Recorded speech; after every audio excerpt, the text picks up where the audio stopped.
My name's Tom Harper. I'm the Managing Director of Unusual Rigging, and I've been here as MD for the last 5 years. Primarily, we're a design house that provides technical solutions to the live production industry, the entertainment industry. Our roots were with theatre, and we span theatre through to large sporting spectaculars like the Olympics. We've been working on the Olympics since London 2012 and on every single summer, winter consecutive games. Cover museums, large exhibition centres and one-off large public production pieces like VE Day, VJ Day in the 90s and Lumiere London. We do the Regent Street Christmas lights, and the ultimate objective of what we do is to ensure that everything is hanging up safely. So we have a huge array of kit that we use, whether it's truss or electric chain hoists, to ensure that the production remains safe, steady and exciting. The building is an embodiment of our aspiration to transition our business model to a fully circular economic business model. In 2017, we were selected as a finalist by the World Economic Forum for our venture towards circularizing our business model, which was primarily about looking more specifically at the reuse of our equipment, refurbishment of equipment and remanufacture. And it was a real honour to be selected as a finalist. We didn't stop there, we decided to move towards renewables. So this building ultimately is an embodiment of the principles of the circular economy that we've really worked to adhere to. In my former life, felt I needed some justification from a business point of view. I was always passionate about sustainability. I learnt about the circular economy with the Ellen MacArthur Foundation and Bradford University. It was the very first Masters in Business Administration in the world, so I joined a cohort of about 140 people back in 2014, did the MBA, and the value of doing it alongside the day job was that I could start trying to apply the theory into practice. And I was very blessed in many ways that as a family business, I could engage that theory in a practical way, culminating in this building. So it's a glulam structure, self-supporting, sits on steel bases onto the concrete base. The cladding was something we spent a long time investigating, researching, because we wanted something that was long-lasting. We've gone for a product called a coir, which is effectively a pickled softwood, but it's very robust, has a 50-year warranty on it, will weather down nicely. At the moment it's been here for about 18 months and still looking good, but silvering and weathering down. So this is the main atrium, the entrance to the building. You can see here we've got all of the glulam structure, the cork flooring, which is all a byproduct of the wine industry. Focused and sort of sat on an axis on the memorial tree, and then either side is the various office spaces.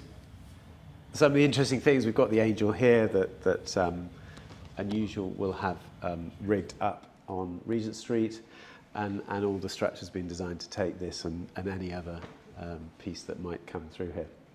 The tree here was planted in 2020 after my late stepfather passed away, and his ashes were laid beneath the tree, and it felt like a really lovely pivotal point to our site to then design the building so that the tree has the back of the building. And it's a lovely way of thinking that my old man still got our back in a way. So that sort of overview of things, making sure that everybody's doing their job properly. He founded the company in 1983. He'd been working at the National Theatre for 10 years under Lord Olivier, and he realised that as a lighting technician at the time, there was a huge opportunity to pivot into rigging, into stage engineering, because it just so happened to coincide with a young man called Andrew Lloyd Webber and another young man called Tim Rice, who were writing musical scores. So Alan Jacoby, my stepfather, he designed the infrastructure and provided the rigging for some of those really big initial shows like Starlight Express, Cats at the New London Theatre in 1982. And then Unusual began to build from that point. When I left university, I was at the University of London, wanted to be an actor, went to drama school, Studied with some great colleagues, and then straight away, a bit of a baptism of fire. I played Dennis Hopper's son in a version of Jason and the Argonauts in 1999 that aired in 2000, and then spent 13 really fun years working as an actor.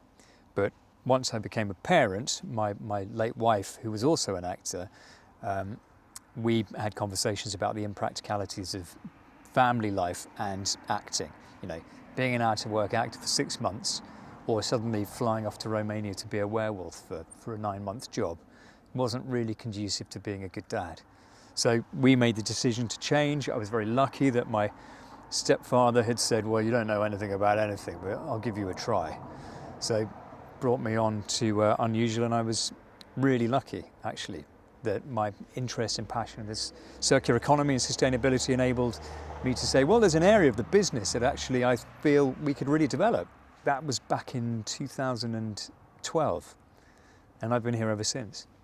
So the point of the structure and the building really is it's super simple, and that made it simple to construct, but should be very simple to take apart one day.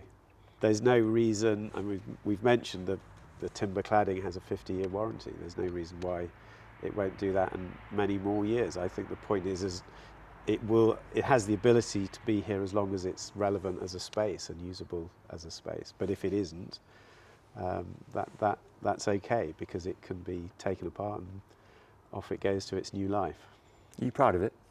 Incredibly proud of it and what we've achieved, and the journey we went on, and the experience we've had and learning to achieve this, but then also how we can apply that, and are already applying it to other designs, even when there may not be a circular brief specifically. There are so many things that we can do here again, because so much of it is really, it's as much a state of mind as it is any kind of technical innovation. It's just thinking about all of this materiality, that there's a life to it after this one.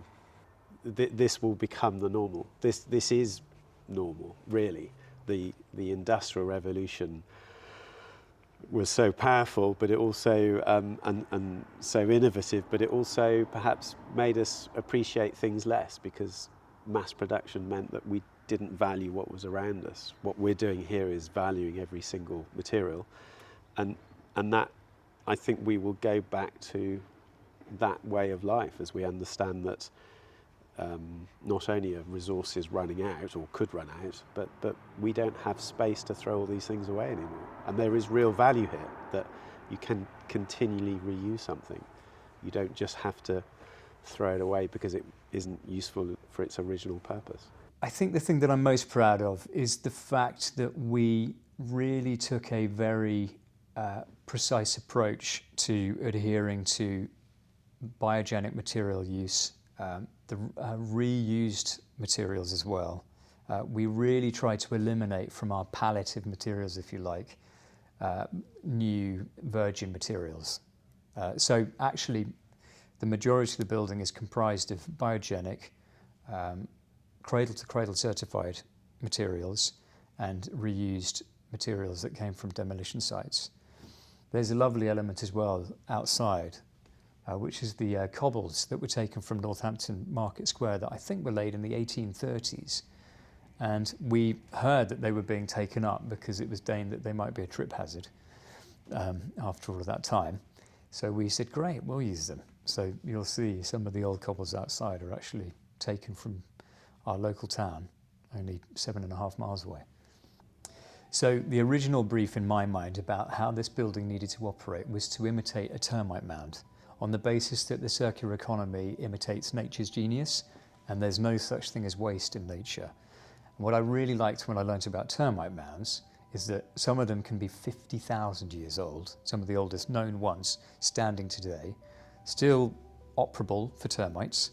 And the beauty of the design is that the median temperature inside the termite mound is always around 22 to 24 degrees, regardless of fluctuations outside of down to minus 12 to up to 40 degrees during the day. So whilst it doesn't, I hope, look like a termite mound, the principles of that sort of circulation of air and ventilation align with that philosophy. Do termites have a hierarchical management structure? They're quite flat. Are they? And is that hierarchically, mirrored? And we're also mirroring that too. Excellent. Yes, absolutely. That's the hope anyway.